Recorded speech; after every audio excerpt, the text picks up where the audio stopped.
Dans un contexte du Nord Kivu, 5 ans après, c'est vrai, il y a eu des perturbations terribles au sein de l'Assemblée provinciale. Et quel bilan il faut faire d'un élu provincial, un élu qui n'est pas n'importe lequel? Aujourd'hui, nous allons recevoir dans cette émission Libre Opinion Jean-Paul Lumbu, élu du territoire des Lubero. Au cours de cette législature, jusqu'à ce que l'Assemblée provinciale soit suspendue, à la plénière, il n'y est arrivé que 2 propositions de dit. Initiative de l'honorable Lumbu. Et qui a créé débat? Qui a créé débat. Les débats n'étaient pas à la hauteur. Vous savez, nous avons été élus dans différentes circonstances. Il y a certains qui ont été élus par les opérateurs économiques parce qu'ils sont commerçants, ils pensent qu'ils doivent les défendre. Il y a d'autres qui ont été élus par les comités des parents.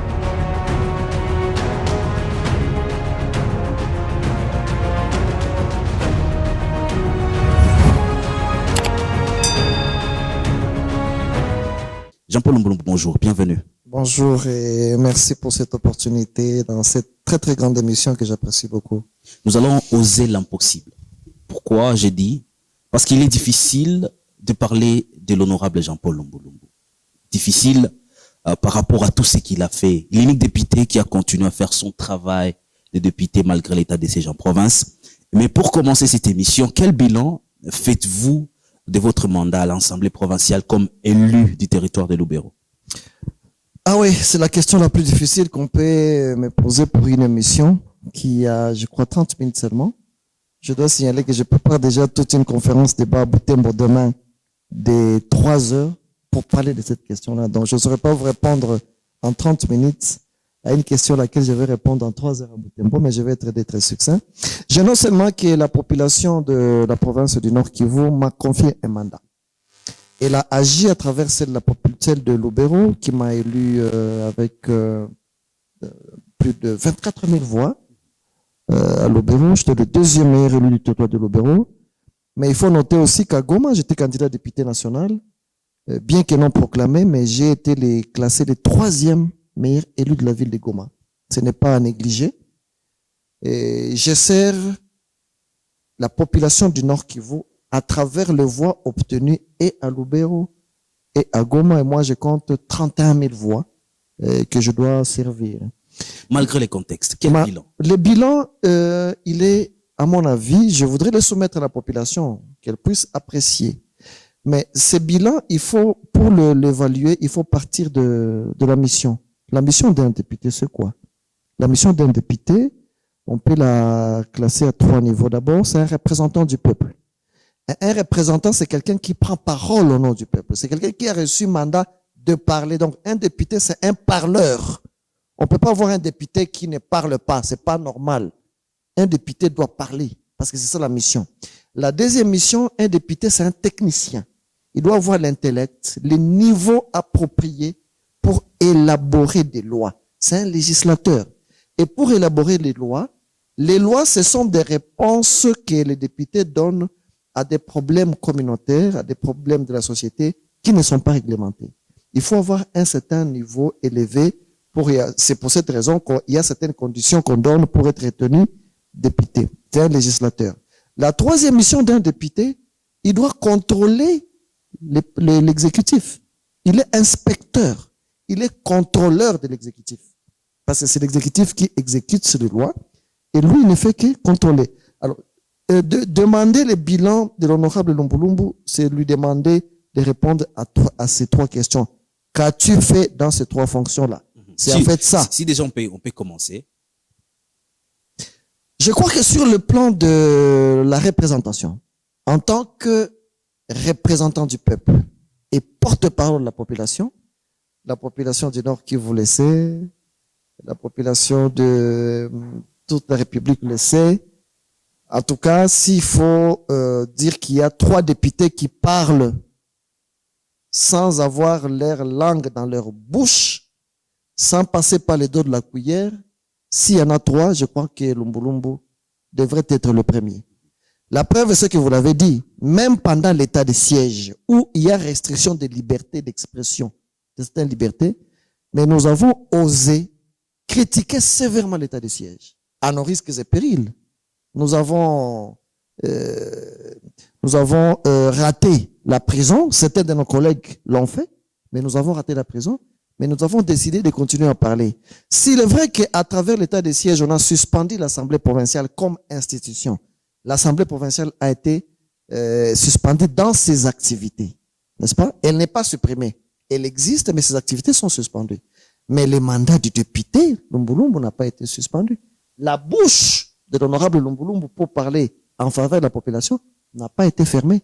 Et si elle devrait l'être, j'ai démontré que moi, je n'accepterai pas qu'on ferme ma bouche. Une population qui m'a donné un mandat de 5 ans pour parler en son compte, et qu'à cause de l'état de siège que j'ai fermé ma bouche, j'ai refusé. Voilà pourquoi j'ai continué à parler. Depuis le début de l'état de siège jusqu'à aujourd'hui, j'ai continué à dire, n'en déplaise à ceux-là qui ne veulent pas l'écouter, l'état de siège, c'est un véritable fiasco sur le plan sécuritaire. Ça va déplaire à certaines personnes, mais on aura peut-être la vous chance me connaissez, de parler des je n'ai jamais eu ma langue dans ma poche pour dire la vérité. L'état de siège sur le plan sécuritaire, c'est un échec. Et le chef de l'État devrait prendre des mesures pour lever cet état de siège-là, parce que cet état de siège nous a plongé plus dans les chaos par rapport aux attentes de la population. Donc, par rapport à ma mission comme représentant et porte-parole, j'ai continué à parler. Il y a beaucoup de choses, on ne peut pas les détailler ici. Comme législateur, ça va vous surprendre peut-être. Combien d'édits? Je vais vous dire qu'à l'Assemblée provinciale, nous sommes 48 députés. Je vais d'abord vous informer qu'à l'arrivée, lorsque nous avons été installés, nous avons trouvé une arriérée législative. Elle était de la législative passée. C'est un édit portant protection des défenseurs des droits humains. Cet édit-là a eu notre appui parce que je suis le vice-président à l'Assemblée provinciale. Mais j'ai en charge les questions législatives.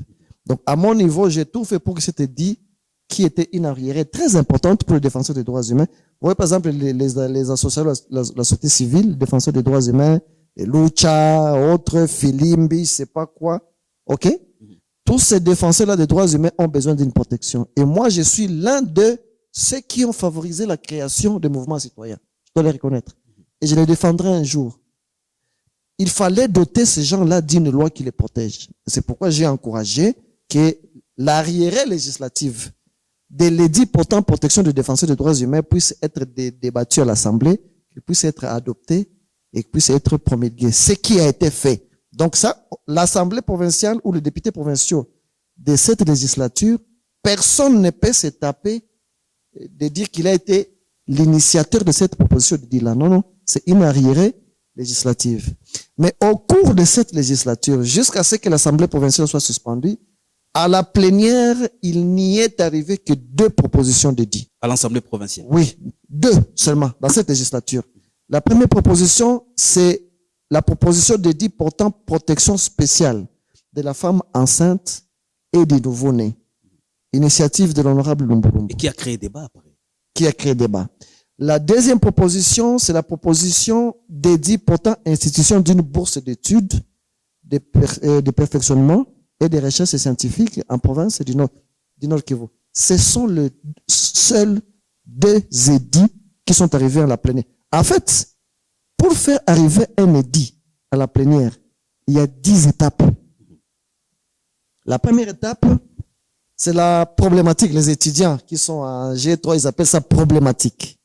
Il faut circonscrire la problématique. Quel est le problème qu'il faut résoudre? Après avoir circonscrit la problématique, il faut faire des recherches sur cette problématique-là. Est-ce qu'il n'existait pas un édit antérieur qui avait déjà réglé la question?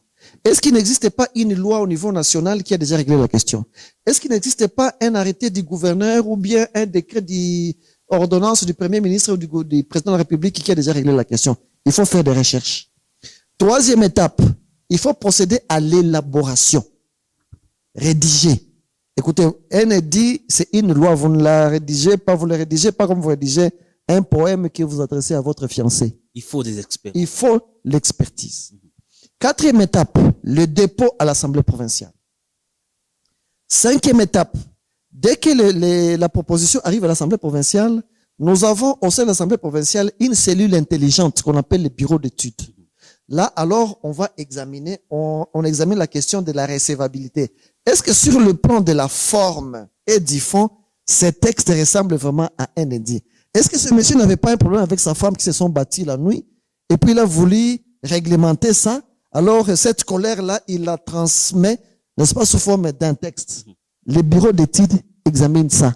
Si ça passe là-bas, c'est que ça ressemble vraiment à une loi. Parce que ces gens-là, c'est l'intelligence de l'Assemblée provinciale. 5 étapes déjà. 6e étape. Dès que l'édit traverse la recevabilité du bureau d'études au sein de l'Assemblée provinciale, l'édit, la proposition d'édit est envoyée au bureau d'études du gouvernement provincial. Parce que c'est l'exécutif qui va exécuter de toute façon. Il faut que l'exécutif et les ministres des secteurs soient informés qu'il y a une initiative parlementaire dans son secteur. Alors, le gouvernement est appelé à donner des observations.